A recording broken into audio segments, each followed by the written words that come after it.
नमस्कार, देवभूमि समाचार में बहुत स्वागत है आपका। मैं हूं आपके साथ प्रियंका मिश्रा। बुलेटिन की करेंगे शुरुआत। उत्तराखंड में ग्लोबल इन्वेस्टर्स समिट 2023 के सफल आयोजन के लिए नीतिगत आधार और मार्गदर्शन के लिए सीएम सलाहकार समूह की पहली बैठक आयोजित की गई। वहीं सीएम धामी ने कहा कि इन्वेस्टर्स समिट में सभी विभाग जुड़े हैं। इन्वेस्टर्स समिट में उद्योग विभाग एक भाग है। साथ ही कहा समिट राज्य के लिए महत्वपूर्ण कदम है। इसके अवसर के रूप में अधिकतर लाभ लेने की कोशिश की जाएगी। वहीं इन्वेस्टर्स समिट को लेकर उद्योगपतियों की काफी दिलचस्पी भी दिखाई दे रही है। तो इन्वेस्टर्स समिट को लेकर मुख्यमंत्री धामी ने आज एक बैठक का आयोजन किया। साथ ही साथ उनका कहना है कि सभी विभाग इस इन्वेस्टर्स समिट से जुड़ेंगे और राज्य को आगे बढ़ाने का काम किया जाएगा।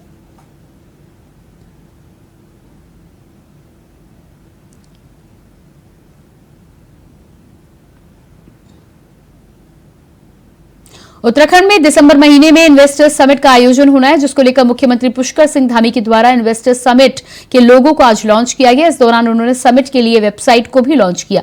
साथ ही सरकार का कहना है कि इस बार इन्वेस्टर्स समिट खास होने वाला है। बता दें कि 8-9 दिसंबर को इन्वेस्टर्स समिट को लेकर सरकार ने तैयारियां तेज कर दी हैं। मुख्यमंत्री पुष्कर सिंह धामी के द्वारा इन्वेस्टर्स समिट के लोगो और वेबसाइट को आज लॉन्च किया गया।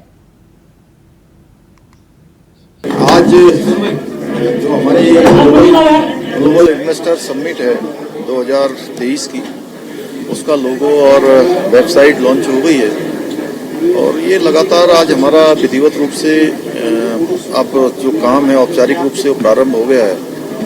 और अभी तक लगभग 16,000 करोड़ रुपए की जो ग्राउंडिंग हमने 25,000 करोड़ का जो लक्ष्य लिया था उसमें हो गई है। क्योंकि ये हमारे प्रदेश के लिए एक बड़ा अवसर है और हमारे लिए चुनौती के साथ साथ एक अवसर भी राज्य के लिए है कि इस इन्वेस्टमेंट समिट को चूँकि हम अच्छा बनाएं और जो हमारे सामने अवसर आया है उस अवसर का पूरा लाभ उठाएं और ये पूरे राज्य के हित के लिए है और राज्यवासियों के लिए है। इसलिए हमने कहा है कि सभी का ये निसंदेह देखिए, हम लोग जब भी किसी कार्य को करते हैं तो हमारे साथ पुराने एक्सपीरियंसेस भी जरूर हमारा मार्गदर्शन करते हैं। उसमें क्या क्या अच्छाइयाँ थी उसको हम अडॉप्ट करते हैं, कहीं कोई कमियां थी उसको दूर करते हैं। पुरानी इन्वेस्टर समिट भी अच्छी गई, उसको कहीं से आप प्रश्न चिन्ह नहीं लगा सकते। क्योंकि देखिए, इन्वेस्टमेंट का जो भी एक प्रक्रिया होती है, ऐसा नहीं है कि हमने दिसंबर में इन्वेस्टमेंट समिट खत्म की और आप कह रहे हैं कि जनवरी में सारा पैसा आ जाए। ऐसा नहीं होता, एक लॉन्ग प्रोसेस होता है। 2 साल 3 साल में चीज़ें मैच्योर होती हैं। लेकिन इस बार हम लोगों का प्रयास यही है कि इन्वेस्टर समिट जिस समय हमारी फाइनल इवेंट हो उस समय तक हम एमओयू के साथ साथ कुछ एक्चुअल ग्राउंडिंग भी कर चुके होंगे। जो पहाड़ों की रानी मसूरी के लिए आज का दिन एक काला दिन है। पहाड़ों की रानी के दामन में लगा वो दाग है जिसका दर्द आज भी आंदोलनकारी के कलेजियों को छलनी कर डालता है। आज ही के दिन सन 1994 में निहत्थे शांतिपूर्ण प्रदर्शन कर रहे थे। प्रदर्शनकारियों पर पुलिस ने अंधाधुंध फायरिंग की, जिसमें कई लोगों की जान चली गई थी। देखिए हमारी खास रिपोर्ट।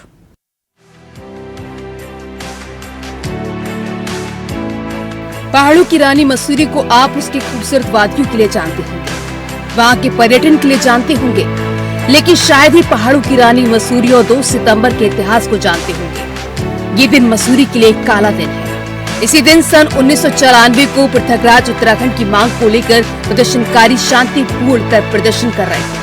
तभी अचानक मसूरी गोलियों की आवाज से गूंज उठा। सारी वादियां बारूद की सुगंध से महक उठी। दरअसल तत्कालीन यूपी पुलिस और पीएसए के जवानों ने गोली की बौछार कर दी थी, जिसमें 6 लोग शहीद हो गए थे तो कई लोग घायल हुए थे। इस गोलीबारी में एक पुलिस अधिकारी भी शहीद हो गए थे। जो हमारी सोचे थी, जब हम 10वीं 11वीं में पढ़ते थे, हमने समझा था कि वो एक उत्तराखंड राज्य बनेगा, पूर्ण राज्य बनेगा और गाँव का सर्वांगीण विकास होगा। परंतु इन 20-22 सालों में हमने देखा कि यहाँ भाई भतीजावाद और जितने भी माफिया वर्ग हैं आज उन्हीं का भला हो रहा है। आम जनता की जो सोच थी और शहीद आंदोलनकारी जो अपनी शहादत दी इस राज्य के उस परिप्रेक्ष्य में, वो आज जो है अधूरी। समझते हैं कि जितनी भी सरकारें आ रही हैं वो सिर्फ अपने हित के लिए काम कर रही हैं, जनहित की तो उसमें कोई बात ही नहीं आ रही है। दरअसल इस पूरी वारदात की शुरुआत 1 सितंबर 1994 को हुई। इस दिन खटीमा गोलीकांड के बाद रात में ही मसूरी थानाध्यक्ष को बदल दिया गया था। या झूलाघर स्थित संयुक्त संघर्ष समिति कार्यालय के चारों ओर पीएसी और पुलिस के जवानों को तैनात कर दिए गए थे। 1 सितंबर को खटीमा गोलीकांड के बाद मसूरी के लोगों में भारी आक्रोश था, जिसको लेकर 2 सितंबर को आंदोलनकारी खटीमा गोलीकांड के विरोध में शांतिपूर्वक तरीके से क्रमिक अनशन कर रहे थे। इस दौरान पीएसी और पुलिस ने आंदोलनकारियों पर बिना पूर्व चेतावनी के अकारण ही गोलियां बरसानी शुरू कर दी, जिसमें आंदोलनकारी बलवीर सिंह नेगी, धनपत सिंह, राय सिंह बंगारी, मदन मोहन मंगई, बेलमती चौहान और हंसा धनई शहीद हो गए। साथ ही सेंट मेरी अस्पताल के बाहर पुलिस के सीओ उमाकांत त्रिपाठी की भी मौत हो गई थी। इसके बाद पुलिस ने आंदोलनकारियों की धरपकड़ शुरू की। इससे पूर्व शहर में अफरा तफरी मच गई। क्रमिक अनशन पर बैठे 5 आंदोलनकारियों को पुलिस ने 1 सितंबर की शाम को ही गिरफ्तार कर लिया था, जिनको अन्य गिरफ्तार आंदोलनकारियों के साथ में पुलिस लाइन देहरादून भेजा गया। वहां से उन्हें बरेली सेंट्रल जेल भेज दिया गया था और सालों तक कई आंदोलनकारियों को सीबीआई के मुकदमे झेलने पड़े थे। मसूरी गोलीकांड के जख्म आज भी ताजा है। सबसे बड़ी बात, आंदोलनकारी उन शहादतों को हम नमन करते हैं, उन आंदोलनकारी साथियों को नमन करते हैं जिनकी बदौलत ये परवान चढ़ पाया और ये छोटा उत्तर प्रदेश से जो है विभाजन के बाद ये राज्य नए राज्य की स्थापना हुई 2000 में ये सोचा गया था। हमसे थोड़ी भूल हो गई, हम आंदोलनकारी जरूर थे, बहुत शिस्त में हम लोगों ने काम किया, जेलों में गए, जेलों में जो है रहे, जेलों में जगह नहीं हुई, फिर भी हमने इस आंदोलन को और आगे बढ़ाने का प्रयास किया, जिसके तहत उसकी का फलस्वरूप है कि 2000 में जो है हमको ये राज्य स्थापना मिल गई। लेकिन हम वहाँ पर थक हार के सो गए, हमने कहा राज्य तो हमको मिल गया, अब जो है राज्य चल जाएगा अपना आप ही। हमको उस समय 6 महीने 1 साल जो है बहुत सजग होना चाहिए था, उससे तीव्रता से हमको आगे बढ़ना चाहिए था, किसी को गलत चीजों की धारणा यहाँ स्थापना नहीं होने देनी चाहिए। इस बलिदान के कारण भले ही उत्तराखंड अलग राज्य बन गया, लेकिन जिन मांगों को लेकर अलग राज्य का गठन किया गया था, जो शहीदों ने सपना देखा था, वो आज भी अधूरा है। 30 साल होने जा रहे हैं। अगर इसका पूरा आकलन किया जाए, जिस आधार पर हमने उत्तराखंड की मांग की थी या उत्तराखंड राज्य बनाया था, आज अगर देखा जाए तो धरातल पे इस तरीके का कोई भी हमें कार्य देखने को नहीं मिलता। पलायन यहाँ से निरंतर हो रहा है, यहाँ के युवा बाहर जा रहे हैं। जिस युवा के लिए हमने उत्तराखंड बनाया था, आने वाली पीढ़ी अगर हमारी जो उस समय भी उत्तर प्रदेश में बाहर जाती थी रोजगार के लिए, कई चीज़ों के लिए, अपनी जीविका चलाने के लिए, आज भी कहीं ना कहीं आप देख सकते हैं वो लोग आज भी बाहर जा रहे हैं। हर साल की तरह 2 सितंबर को भी सभी पार्टियों के नेता और सत्ता में बैठे जनप्रतिनिधि मसूरी पहुंचकर शहीदों को श्रद्धांजलि देंगे और अपनी सरकार की तरफ से चली गई विभिन्न योजनाओं का बखान करेंगे और एक दूसरे पर प्रदेश को लगाने का आरोप लगाएंगे। सबसे पहले तो मैं उत्तराखंड राज्य प्राप्ति के लिए जिन्होंने अपनी शहादत दी है, उन शहीदों को नमन करता हूँ। और हमें कभी ये नहीं भूलना चाहिए कि उस समय जिस तरह जो है ये आंदोलन चला, वहाँ जहाँ प्रदेश में समाजवादी पार्टी थी, वही केंद्र में जो है कांग्रेस पार्टी थी, और जो प्रताड़ना जो आंदोलनकारियों को झेलनी पड़ी है, उसमें जितना सहभागिता जो है समाजवादी पार्टी की है, उतनी ही जो है कांग्रेस की भी है। और आपने देखा होगा जब राज्य प्राप्ति का आंदोलन चल रहा था तो कई वरिष्ठ नेता कांग्रेस के कह रहे थे कि हमारे लाश के ऊपर जो है उत्तराखंड राज्य बनेगा। हम धन्यवाद देते हैं और याद करते हैं स्वर्गीय अटल बिहारी वाजपेयी जी को, जिन्होंने इस उत्तराखंड राज्य के लिए दिया है। और भारतीय जनता पार्टी, अटल जी ने राज्य बनाया और मोदी जी संवारेंगे, इस मूल मंत्र पर चलते हैं। और आपने देखा होगा कि लगातार जब से भारतीय जनता पार्टी की सरकार बनी है, लगातार जो है उत्तराखंड राज्य जो है प्रगति पर है। और जो सपने आंदोलनकारियों ने और जो संघर्ष जो किया है, उनके सपनों को साकार करने के लिए भारतीय जनता पार्टी की सरकार लगातार काम कर रही है। आज से 29 वर्ष पहले सन 1994 में जो गोली कांड हुआ था और शहीदों ने जो शहादत दी थी उत्तराखंड राज्य को बनाने के लिए, अपने सीने पर गोलियां खाई थी, परंतु उनके सपने अभी भी कहीं पूर्ण होते नजर नहीं आ रहे। आज 23 वर्ष होने को आ रहे हैं हमारे इस उत्तराखंड राज्य को बने हुए, परंतु यहाँ की स्थिति वैसी की वैसी है। जो यहाँ की मेन समस्याएं हैं, पलायन, रोजगार, स्वास्थ्य, शिक्षा, वो ज्यों की त्यों बनी हुई है। क्योंकि पलायन के नाम पे बच्चे यहाँ से, क्योंकि उनको रोजगार नहीं मिल पा रहा और वो दूसरे राज्यों में काम करने जा रहे हैं। लगभग 3000 गांव उत्तराखंड के जो है भूतिया घोषित हो चुके हैं। इसी प्रकार शिक्षा के नाम पे भी शून्य है, क्योंकि हमारे जो सरकारी विद्यालय हैं लगभग 500 विद्यालय जो है वो बंद कर दिए गए हैं। जिन सपनों को लेकर उत्तराखंड अलग राज्य बना था, वो सपने आज भी अधूरे हैं। आज भी पहाड़ से पलायन जारी है। आज तक भू कानून पर कोई ठोस नीति नहीं बनी। सत्ता पर काबिज रही पार्टियों ने पहाड़ का पानी, पहाड़ की जवानी को बचाने के लिए क्या किया, ये प्रश्न आज भी है।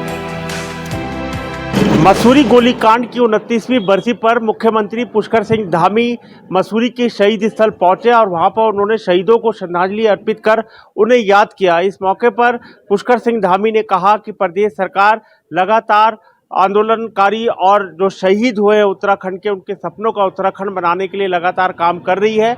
यहीं पर केंद्र सरकार द्वारा भी कई योजनाओं के तहत उत्तराखंड के विकास के लिए लगातार काम किया जा रहा है। उन्होंने बताया कि शहीदों के सपनों को लेकर और खासकर आंदोलनकारियों को जो लाभ दिए जाने हैं उसको लेकर भी सरकार पूरी तरीके से काम किया जा रहा है। शैक्षिक आरक्षण को लेकर यहाँ पर कैबिनेट में प्रस्ताव पास कर दिया गया है और जल्द जो 5 सितंबर को यहाँ पर विधानसभा सत्र होना है, उसको लेकर एक विधेयक यहाँ पर पास किया जाएगा, जिससे कि जो शैक्षिक आरक्षण का मामला है उसका लाभ यहाँ पर राज्य आंदोलनकारियों को मिल सके। वहीं उन्होंने बताया कि पहाड़ के पलायन और रोजगार के साधन उपलब्ध कराए जाने को लेकर दिसंबर माह में यहाँ पर इन्वेस्टर समिट का आयोजन किया जाना है, जिसकी तैयारी यहाँ पर जोरों पे की जा रही है। और उनका मानना है कि इन्वेस्टर समिट के बाद उत्तराखंड में कई जगहों पर उद्योग स्थापित होंगे, जिससे उत्तराखंड आर्थिक रूप से तो मजबूत होगा, वहीं रोजगार के भी कई साधन उपलब्ध हो पाएंगे।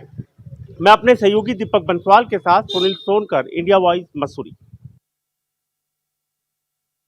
बुलेटिन में फिलहाल वक्त एक छोटे से ब्रेक का, जल्द हाजिर होते हैं।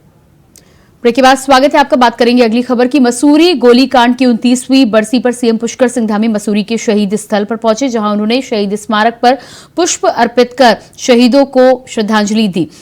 राज्य आंदोलनकारियों को श्रद्धांजलि के साथ ही शहीदों के परिवारों को शॉल देकर भी मुख्यमंत्री पुष्कर सिंह धामी ने सम्मानित किया। साथ ही उन्होंने कहा कि उत्तराखंड राज्य निर्माण के लिए मसूरी गोलीकांड में बेलमती चौहान, हंसा धनई, बलवीर सिंह नेगी और बहुत सारे लोगों ने अपने प्राणों की आहुति दी है। साथ ही ये भी कहा कि उत्तराखंड के राज्य में आंदोलनकारियों के बलिदान के कारण ही हमें उत्तराखंड का नया राज्य मिला है और उत्तराखंड राज्य आंदोलनकारियों के जिस उद्देश्य से अलग राज्य की मांग की गई थी, उसके अनुरूप ही राज्य को आगे बढ़ाया जाएगा।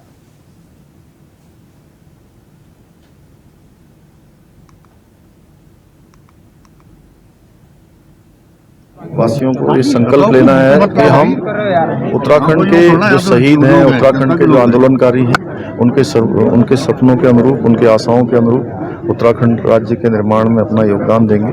और श्रद्धेय अटल बिहारी वाजपेयी जी का भी मैं स्मरण करना चाहता हूं कि वो उनके प्रधानमंत्रित्व काल में ही उत्तराखंड राज्य हमको प्राप्त हुआ था। उनको भी मैं अपनी श्रद्धांजलि देता हूं, उनका नमन करता हूं। मसूरी गोलीकांड की 29वीं बरसी पर केंद्रीय रक्षा राज्य मंत्री अजय भट्ट मसूरी शहीद स्थल पहुंचे और शहीदों को श्रद्धांजलि अर्पित की। इस मौके पर सभा को संबोधित करते हुए अजय भट्ट ने कहा कि आज उत्तराखंड का निर्माण उत्तराखंड के शहीदों और आंदोलनकारी के कारण ही हुआ है और आज भी देश विदेश में उत्तराखंड का प्रतिनिधित्व कर रहे हैं वो उत्तराखंड के शहीदों और आंदोलनकारियों की बदौलत है। उत्तराखंड अलग राज्य बना है, ये प्रदेशवासियों के लिए त्याग का ही परिणाम है। शहीद राज्य आंदोलनकारियों के सपनों के अनुरूप जो कार्य करना होगा वो सरकार कर रही है। मुख्यमंत्री पुष्कर सिंह धामी के नेतृत्व में प्रदेश तेजी से प्रगति के पथ पर अग्रसर है।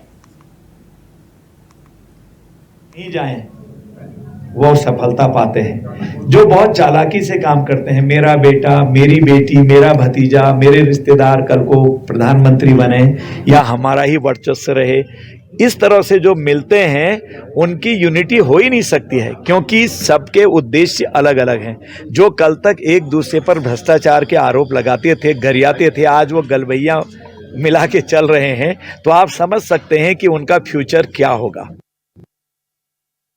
शहीद हुए शहीदों को श्रद्धांजलि देने उत्तराखंड क्रांति दल के वरिष्ठ नेता त्रिवेंद्र पवार भी पहुंचे, जिन्होंने मीडिया से बातचीत करते हुए कहा कि उत्तराखंड का निर्माण जिस सपने को लेकर किया गया था वो सपना आज भी अधूरा है। बड़े अफसोस की बात है कि उत्तराखंड में निवास करने वालों का मूल निवास ही खत्म कर दिया गया है, भू कानून बनाया ही नहीं गया। वहीं बेरोजगारी को लेकर भी आंदोलन करने वालों को सरकार जेल में डालने का काम कर रही है। राज्य की परिकल्पना क्या थी और क्या बनकर रह गई है, वो पूरा नहीं हुआ है और बड़े अफसोस की बात है कि राज्य बनने के बाद हम मूल निवास हमारा खत्म कर दिया है और भू कानून बनाई नहीं है, और जो बेरोजगार आंदोलन कर रहे हैं उनको जेलों में ठूसा जा रहा है, उनको लाठियां मारी जा रही है। ये राज्य किसके लिए बना है? हमारी समझ से तो बाहर है। और जो माफिया यहाँ आ गया पहाड़ के अंदर, अब पहाड़ के अंदर मुझे लगता है कि अब जानवरों के लिए ही जगह उपयुक्त है, आदमी के लिए तो है ही ना। अब आदमी के लिए तो व्यवस्था इन्होंने की नहीं पहाड़ के लोगों के लिए, इसलिए पहाड़ का आदमी जाएगा कहाँ? पहाड़ के साथ तो बड़ा अन्याय ये सरकारें कर रही है, चाहे वो भाजपा हो चाहे कांग्रेस हो। ये दोनों जो मिले हुए हैं, एक ही सिक्के के दो पहलू हैं, और एक नागनाथ एक सांपनाथ है। ये राज्य का भला कभी नहीं कर सकते हैं। इसलिए उत्तराखंड के लोगों को एक बार पुनः सोचना पड़ेगा कि हम जिए कैसे, इस राज्य के अंदर कैसे हम आगे बढ़े, क्योंकि हमारे जो असली वो था मूल निवास वो खत्म कर दिया। खबर बागेश्वर से है, जहां उपचुनाव को लेकर भाजपा नेता शुरू से ही अपनी जीत का दावा कर रहे हैं। साथ ही विपक्ष के सभी दावों को खारिज करते हुए भाजपा के वरिष्ठ विधायक विनोद चमोली ने कहा है कि भाजपा का संगठन हमेशा से ही चुनावी मूड में रहता है। ऐसे में जब दिवंगत मंत्री चंदन रामदास के निधन के बाद बागेश्वर सीट पर भाजपा ने शुरू के दिनों में ही तैयारियां शुरू कर दी थी। इस दौरान उन्होंने कहा है कि बीजेपी इस सीट पर बड़ी जीत हासिल करेगी। पूरी तैयारी हमारी, आप जानते हैं कि भारतीय जनता पार्टी एक ऐसी पार्टी है कि नित्य प्रति चुनाव की तैयारी में रहती है, हर समय तैयार रहती है। और क्योंकि वहाँ से हमारे मंत्री थे चंदन रामदास जी, हमारे विधायक थे, तो स्वाभाविक बात है कि उनके देहावसान के बाद हमें वहाँ उपचुनाव में जाना है, ये पार्टी को मालूम है पहले दिन से ही। तो हमारी पहले दिन से ही वहाँ तैयारियाँ हैं, और आप देखेंगे कि बहुत थम्पिंग मेजोरिटी के साथ हम उस सीट जीतने जा रहे हैं। बागेश्वर उपचुनाव के लिए भारतीय जनता पार्टी पूरी शक्ति के साथ चुनावी मैदान में उतर आई है। इस दौरान मुख्यमंत्री पुष्कर सिंह धामी भी बागेश्वर पहुंचकर पार्टी प्रत्याशी के पक्ष में प्रचार प्रसार करते नजर आए। साथ ही मुख्यमंत्री ने पत्रकारों से बातचीत करते हुए कहा कि बागेश्वर में राज्य और केंद्र सरकार के द्वारा मिलकर काम किया गया है। बता दें कि बागेश्वर में पूर्व मंत्री चंदन रामदास की छवि पार्टी को और मजबूती देगी और बीजेपी सीट पर बड़ी जीत हासिल करेगी। से इसको देखा जा रहा है क्योंकि कल अंतिम दिन है। देखिए, बागेश्वर का उपचुनाव बड़े ही ऐसी परिस्थितियों में हो रहा है जब हमारे साथी चंदन रामदास जी, जो लंबे समय तक उस क्षेत्र का उन्होंने प्रतिनिधित्व किया है और बागेश्वर की धरती पर अनेकों काम उनके माध्यम से हुआ है। लगातार उस क्षेत्र की जनता ने उनको अपना आशीर्वाद देकर, अपना समर्थन देकर सेवा करने का अवसर प्रदान किया है। अनेकों योजनाएं उन्होंने वहाँ पर पूरी की हैं, चलाई हैं, लाए हैं। लगातार वो संघर्ष करते रहे हैं, उनके कामों को आगे बढ़ाना है। इसलिए वहाँ पर उन्हीं की धर्मपत्नी बाबा शिव की नगरी बागनाथ की भूमि से पार्टी ने उनको खड़ा किया है और उन सभी कामों को, विकास के कामों को आगे बढ़ाने के लिए, बागेश्वर क्षेत्र की आशाओं आकांक्षाओं को पूरा करने के लिए, उत्तराखंड राज्य के विकास को आगे बढ़ा। आगामी लोकसभा चुनाव को लेकर सियासत गरमाई हुई है, तो वहीं आज देहरादून में विपक्षी दलों ने बने गठबंधन इंडिया को लेकर बता दें कि समाजवादी पार्टी के राष्ट्रीय प्रवक्ता भुवन भास्कर जोशी ने बयान दिया है, जिसमें उन्होंने कहा है कि पिछले 10 सालों में देश की 140 करोड़ जनता अच्छे दिन देखने के लिए तरस गई है, लेकिन अब देश की जनता एकजुट होने लगी है और इंडिया गठबंधन को अपना समर्थन दे रही है। साथ ही उन्होंने कहा कि पिछले 10 सालों में कोई भी विकास के काम जो जनता के हित से जुड़े हों वो करने में एनडीए सरकार विफल रही है।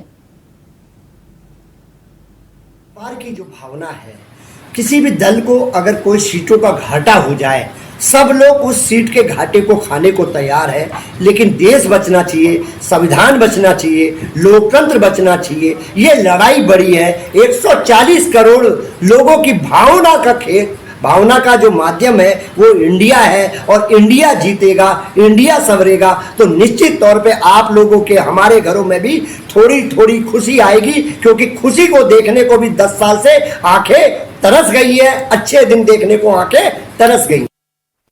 मुख्यमंत्री पुष्कर सिंह धामी शनिवार को थराली विधानसभा पहुंचे, जहां उनके साथ भाजपा प्रदेश अध्यक्ष महेंद्र भट्ट भी नजर आए। बता दें कि हेलीपैड पर पहुंचे सीएम धामी का बीजेपी कार्यकर्ताओं ने जोरदार स्वागत किया।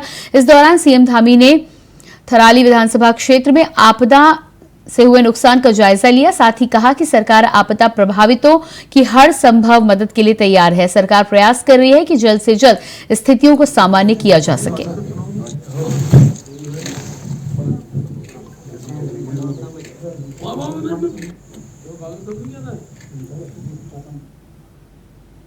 उत्तराखंड कांग्रेस की मुख्य प्रवक्ता गरिमा दसौनी ने डेंगू के बढ़ते प्रकोप के मद्देनजर रखते हुए देहरादून चिकित्सालय और जिला अस्पताल का दौरा किया है और प्रेस वार्ता कर आंखों देखा हाल बताया है। गरिमा दसौनी ने बताया कि दून अस्पताल और कोरोनेशन के हालात शब्दों में बयां करने जैसे नहीं है। इस दौरान उन्होंने ये भी कहा कि दोनों ही अस्पताल कम सब्जी मंडी ज्यादा बन चुके हैं।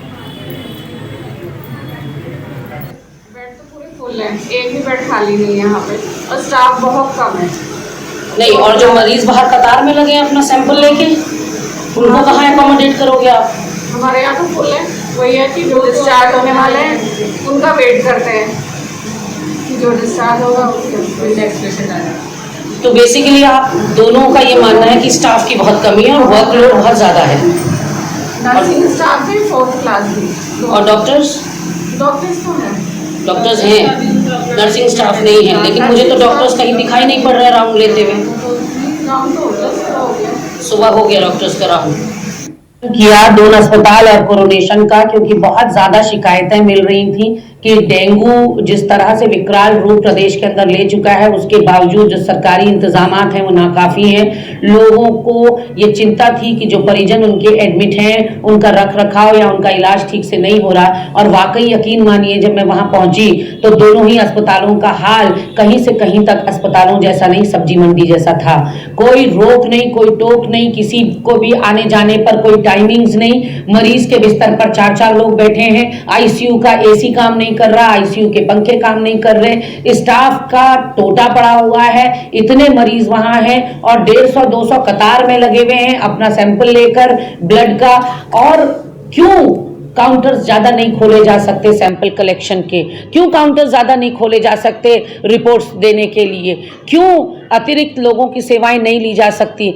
जुलाई से लेकर नवंबर तक कोरोना अपना पैर पसारता है, ये स्वास्थ्य सचिव का बयान है। तो यदि ऐसा है स्वास्थ्य सचिव महोदय कि जुलाई से नवंबर तक डेंगू आता ही आता है, आपने कहा था, तो फिर जुलाई और अगस्त को आपने क्यों छोड़ दिया? सितंबर के महीने में आपने जाके कंट्रोल रूम बनाया है और कंट्रोल रूम बना देने भर से आप अपनी जिम्मेदारी से पल्ला झाड़ रहे हैं। वहां पर जाकर कम से कम स्वास्थ्य सचिव को एसी कमरे से, एसी गाड़ी से निकलकर देखना चाहिए कि सरकारी अस्पतालों का इतना बुरा हाल क्यों है।